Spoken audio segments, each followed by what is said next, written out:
Sláva Isusu Christu.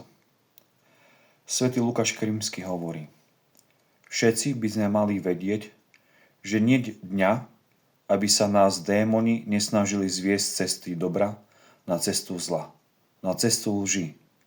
Musíme vedieť rozpoznať prítomnosť démonov vo vlastnom srdci, pretože ak ich nebudeme vedieť rozpoznať, nebudeme schopní proti ním bojovať.